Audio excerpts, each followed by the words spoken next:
So I guess we're gonna do it old style because I can't figure out how to download straight away a video to YouTube. So I'm filming it, then I will download it. I'm saying this because if one of you guys knows how to, then go ahead and tell me. I really want to talk about Smile too. So, to be honest, I didn't watch the first one. I am in a country that has French channels. I am not that young, but I have watched so many horror movies, like so many, and I feel lucky that it didn't affect my psyche. Um, well, as far as I know, it's I don't know. But at the same time that I feel lucky that it didn't affect me psychologically, uh, I it kind of worries me. Um, like I know what horror movies are, and I know what really scary horror movies are, whether psychologic or so. I know that someone who keeps watching these won't be. It's risky, it's risky. I'm not saying that I'm unique and that all others get affected, but I don't. Many don't get affected, many just enjoy it, and that's it. But um, the fact that it didn't affect me is not reassuring. Like maybe I'm a bit of a psycho, so sometimes, to be on the safe side, when I see a movie that has forbidden to, like, in the French system, there is forbidden to less than 18, which is corn. Then there is less than 16, and less than 16 means that it's a horror movie. It's very creepy. Somebody should talk about that. Like the closest thing to corn, which is disgusting and like so I mean, guys, most of the girls you are watching in these movies, not only guys, I know that some women watch too, they are underage, they are drugged, they are forced. Keep that in mind. Keep that in mind. So don't watch it. It's so unhealthy. And the fact that the closest thing to corn is horror should make people think. I mean, horror is not that acceptable. Let's be honest.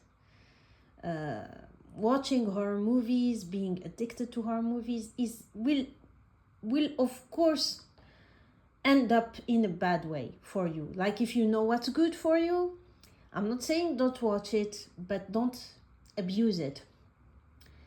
And the fact that corn is so bad and so wrong that it's the closest um, in the aspect of how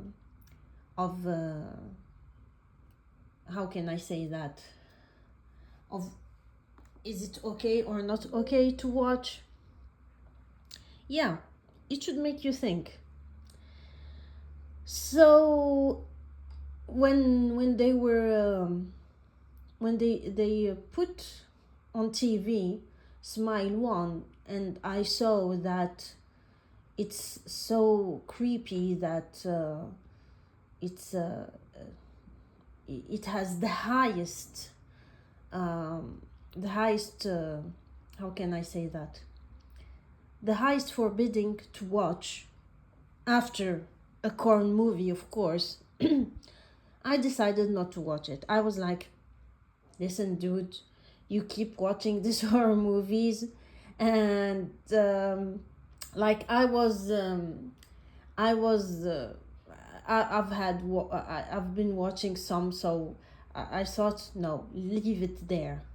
And it seemed to me like the movie is so well made that it looked like a Scandinavian movie. No disrespect, but Scandinavians are better when it comes to horror movies and when it comes to criminality movies. So I decided not to watch it. I was like, listen, this is probably just like that movie, Don't Tell Anyone, the original one, the Scandinavian one. If you have watched it, you know what I'm talking about. The ending is so like, right. I'm so happy I'm Muslim, because I would have lost my faith in humanity by long. So I thought, no, don't watch it.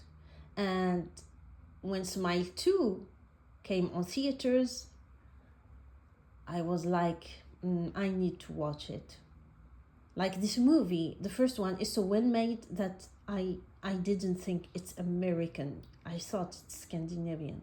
So I will watch Smile 2 and make my own opinion. And I'm someone who checks. Guys, do not watch a movie that has a low ranking from Rotten Tomatoes. I did that only one time, and indeed, they are the best. They are the best. They know their thing. They are very, very impartial. They are Americans, yet even US movies who are loved and who are like blockbusters, they are true cinema critiques. If they don't like it, they will give it a very low rate, and that's it, and deal with it. And I don't even remember. Clearly, the movie was so bad. I've watched once a movie that had a very low ranking in Rotten Tomatoes, and I think it was like eating a McDonald's. Yeah, I boycott McDonald's. I mean, I don't wanna be responsible, even if it's 0.0009 something, about the money that goes to the genocide against Palestinians, but no thanks. I do travel a lot. I used to like McDonald's, but that's it. Palestine first. And my conscience, as you can see, I'm a bit crazy, but I'm not crazy irresponsible. When it comes to my psychological well-being, I put a limit. And to me, boycotting is putting a limit. I can assure that all the people who support the colonization and who don't boycott will have some psychological issue, whether depression or worse. But it's like we are living during the Jeffrey Dahmer trial, and there is some people, because I guess that even back then there were some idiots who are supporting him. What do you think will happen to you in the future? Like, what do you think? You are supporting horror, you are supporting violence. Like,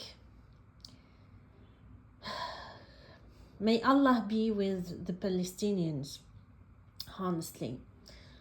So what do you think you will be happy and fine, and that there will never come a day where your brain will start eating you out and will start telling you, how could you do this to me? How could you command and eat and drink like supporting genocide? So guys, don't even think about the Palestinians. Think about yourself. Keep your sanity. Don't support people who call us goyim and who hate us and who think that Christians and Muslims are animals. Like, wake up. Come on. Come on. So moving on. So I went to watch it, and I was just like, I'm sorry, but anyone who says anything bad about Smile 2, like I said, Rotten Tomatoes gave it a quite high ranking. And when Rotten Tomatoes says it's good, it's good. When it says it's bad, it's bad. Don't waste your money and don't waste your time, even if you can watch that movie for free. So Smile 2, what I wanted to talk about is the fact that there is a movie, I don't know why, it went under the radar. It's not very famous, and it's not, it's not spoken about enough.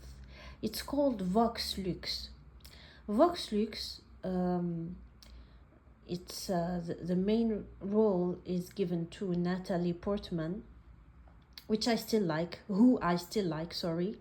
I mean, I know her position is difficult, and I still like her. I mean, as an actress, she's just amazing. As a human too, I don't know. To me, she's just a Britney Spears. How do you call that? A Shirley Temple. People who were children and who got put into, like, they didn't get to choose. Bro, music, acting are things that will take either your whole life or nothing. So having parents who will put you there, it's like you can't judge these people. You can just pray for them. That's it. So Vox Lux speaks about how close music is to Satanism, and the whole purpose of Satan is to distract you, because distracting you, like, if he cannot convince you to do bad things, some people are easy, others are difficult, and others are impossible, and the best is to be impossible.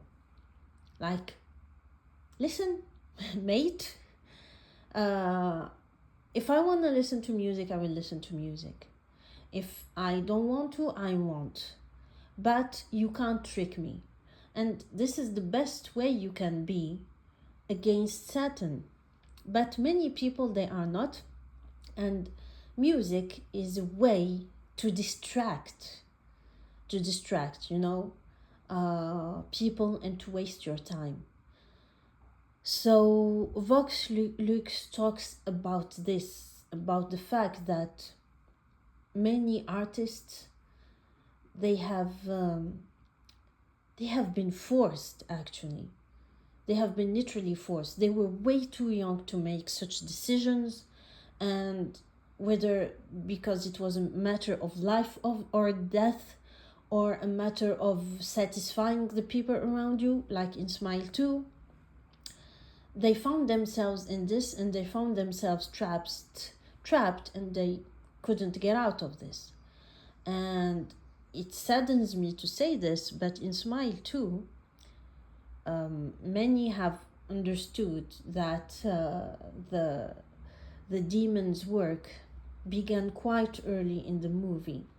Like after the very first time she spoke to the guy who had an idea to save her, that's it. Her mind was gone, and whatever she saw, her bestie, all these, was I mean, spoilers ahead now. Please stop watching if you.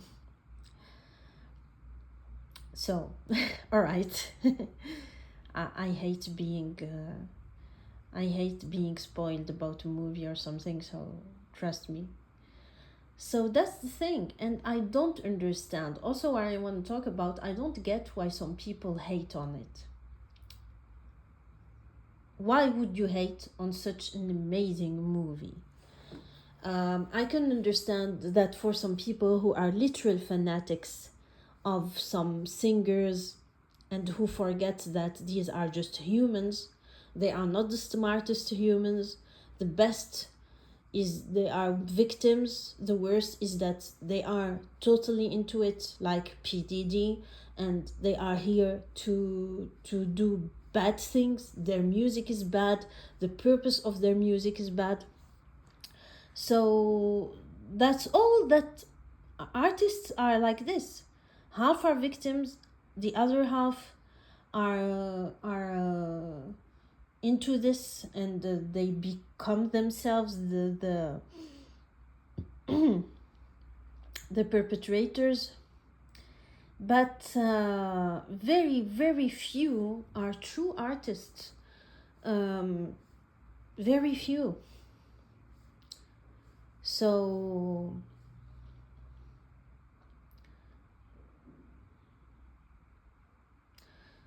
it's very important to realize that Smile 2 is indeed a horror movie, but it's also here to teach us things and to let us see music industry for what it is. When you see the ending, you realize that this like she went from someone who would have done anything to avoid killing her. Like she was ready to kill herself with nobody seeing it, with nobody witnessing it, but as long as it doesn't affect others, because she is in this. And her life is not different from her curse, because in her life, she is someone who clearly has a greedy mother and a very, very manipulative mother. And she found herself in the music industry. She's not happy with it. She does it. She sometimes feel happy about it because, yeah, what can she do? But just like for the curse, she's a victim. She's there against her will, and she would do anything. Like, she accepted her fate. You can see that she accepted her fate, and it's almost creepy how she accepted it. When she gets in the car and they are like complimenting her on her interview, and she could, I mean, she is the most important person here. She is the one who makes money. She could just say to her mom and her assistant, you know what, guys, F off. Just leave me alone. Like, I did what I had to do. I did your interview. Now leave me alone. I just wanna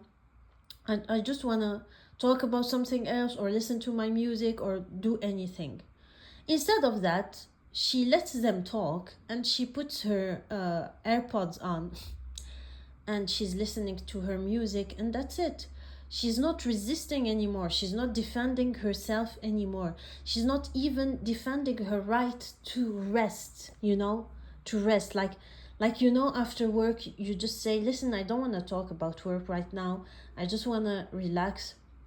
Skylar is beyond that point. She knows fully and truly that that the people around her have an interest relationship, and that's it. It's very sad, and the curse is very, very similar to her existence, and all she wishes is that this doesn't like the curse is allowing her something, because when she throws that old lady on stage, of course there were these hallucinations and everything, but you feel like she could have avoided it. She could have, you feel like she is embracing the curse at some point, and she is accepting her hallucinations, and she's unconsciously making it a way out. Like, all right, I understand what's happening. I understand that there is something supernatural happening, and that it doesn't want me to be happy. It wants to make me sad, and to make me worried, and to deprive me from sleep. But you know what? That's fine, because I'm so over this music industry. I lost my boyfriend to drugs. I have wounds. I have pains in my body. I can't heal properly because I have to do all these things, go singing, go on interviews. And she will not admit it, because it's crazy to admit it, but physically and emotionally she's happy that this is happening to her. That's why she is giving up to it. Like so many artists give up to unliving themselves, because they have so many people telling them, you know what, there is 50, there is 100 people who depend on you, like they are eating bread thanks to you, so you can't give up, you can't have some rest. But at the same time, all they want and all they need is to have rest. And when I say rest is, I mean, how many singers stopped singing? Just ask yourself this. How many people who reached the top have just decided, you know what, I have enough money, I want to do something else. There is many jobs that you can change even after 5-10 years, but most of these people, they can't, and they either fall into the illusion of alcohol, drugs, etc., or they just finish their lives, you know. And Skylar is in that position. And maybe the fact that this guy came to her and told her there is a way to stop all this made her even more fall for the hallucinations, because she understood that even this doesn't matter to me. Like, I just want to end this, and if I can simultaneously show to people, finally complain, and finally tell them, you know what, behind all the glitter and all the pretty outfits, etc., this is what's happening. What's happening is that I am threatened by my mom, by my producer. I am under so much pressure, and I want to show you all on stage, to all of you watching this, like, before your eyes, what this what this brought me to. It brought me to unlive myself, and I don't want you to go through this. And there is a big contradiction, because when she does this, when she gives up to the hallucinations and watches the demon and end up stopping her life, she is also transmitting the curse to so many people. But she's at the point where she doesn't care. What matters to her is that consciously, like in her imagination, she did all she could. She fled from the hospital, she got wounded on her feet, all these things. She was ready to die temporarily. Like, I did all I could to stop the curse, but I didn't manage to stop it, so I don't care. It's not on me. It's because the demon is making me do this that I will do this. And at the same time that it will permit me to stop this life that I don't want, this life where I am basically um, how like we say in French, vache laitière, a cow that everybody is milking, everybody is using for money and for clout. At the same time, I'm showing to my mom and showing to these people, because clearly she doesn't do anything. She's so scared and she's so under she's very lonely. The only people who are regulars in her life are people who are using her for money, and especially the fact that we are talking about the person she should trust first, her mom. Her mom is evil and uh, only wants her to pay the bills and everything. Like at some point she even tells her that in the movie. So all right, in my head and my mind, the curse is making me do this, is making me forget about the pain. By the way, there is no way to unalive yourself that is not painful. So I'm ignoring all this because I am cursed, and I'm doing this before you, mom, before you all who claim to love me. But in fact, you don't love me. If you truly loved me, you would care about my health. You wouldn't care about my money. The fans, you wouldn't care about my music. You would be there no matter what. And yeah, so it's sad to see, but Smile 2 is so much more than a horror movie, and people should see it for that. So anyone saying bad things about it, honestly, I don't understand your arguments. Like, explain to me. I feel like today, when it comes to movies that are praised by the critics,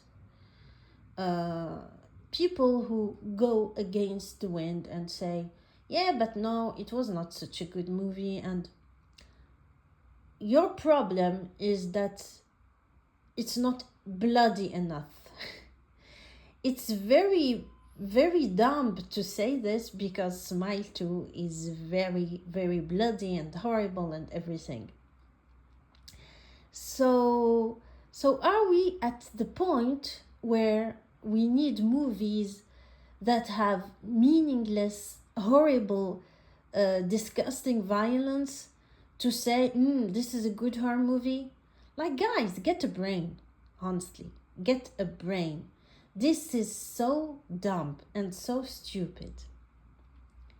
If you think that what makes a good horror movie is blood and bowels and I don't know what, then like, are you 15 or something? Because first thing first, you are traumatizing yourself, and cinema is cinema. It's not McDonald's, you know. It's not about consumption. It's about enjoying. There are some movies, I will not even name them, but I checked. I always do that when it comes to a movie, especially horror movies that that many people love. But you look at these people and you are like, do you live on your? You seem like you live on your mom's basement. You seem like you don't have even a single best friend. So let me first see what we are talking about here. And when you check what we are talking about here, you discover, I will not name this movie, I don't wanna, but if you know, you know, you will find out that the movie in question shows horrors done to kids, and it has no trail, it has no meaning, even if there is a bit of meaning, because some greedy, it's all about money. Yeah? Someone who makes such movies only wants money and only wants negative attention. So the people who make these movies, um, they they don't, they make a little effort when it comes to writing, because they want to convince themselves that they are still good producers, and also they want to trick you. They want to make you think, it's okay if I watch something so horrible and so disgusting, basically disgusting, and there is a lesson behind it, there is a morality behind it, it's okay. Bro, come on. It's like saying I will consume drugs and I will go through the filth that it causes to my body just to get a lesson out of it. No, excuse me. Like, there is so many good horror movies, and your time is precious. First thing first, don't watch too much. Whether movies or music, don't consume too much of it. You have your life, you need, there is many things that come before this. It's supposed to be a distraction for a little while, and that's it. But most of your time and your life is meant for something else. And when you watch something, be choosy. Don't watch something just because people are talking about it. As I told you, there is movies, like when you look at the fans of these movies, you're like, you know what? No thanks. Like, bro, no thanks. And when you make a little research, you find out that this movie is basically images of violence after images of violence. There is no meaning, there is no story behind the character. It's just plain stupid. Why? Why would you impose to yourself this? Like, have some dignity. And yeah, so Smile 2 doesn't fall under this category. Smile 2 is a good movie, a great movie. Of course, just like all these movies who have sequels, we need to see what will happen next. We need to know what will be in Smile 3 and how things will be, and what is this demon, in fact. This is also a great lesson about the fact that the main plot of Smile 2 is sadness. And this is where you see that you are dealing with a smart producer, because horror movies are there to make you to be a sort of catharsis. You know it's fake, you know that people are not really suffering, and it gives you a certain catharsis. But Smile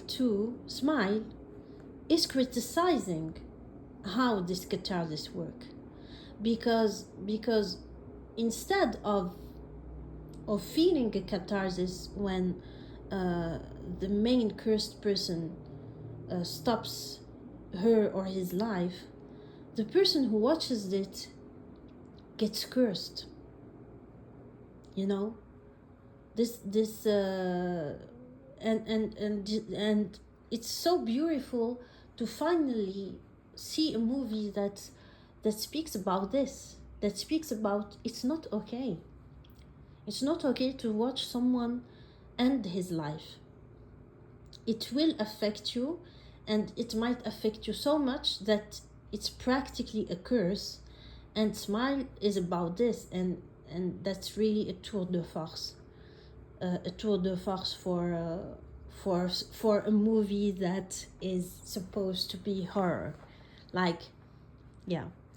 yeah, that's about it, guys. I'm glad I spoke about this, and I'm so over people saying bad things about Smile. Like, come on, guys. If you have true arguments, go ahead. But if you are someone with two cells who enjoys horror for horror, then no thanks. No. Have a good one.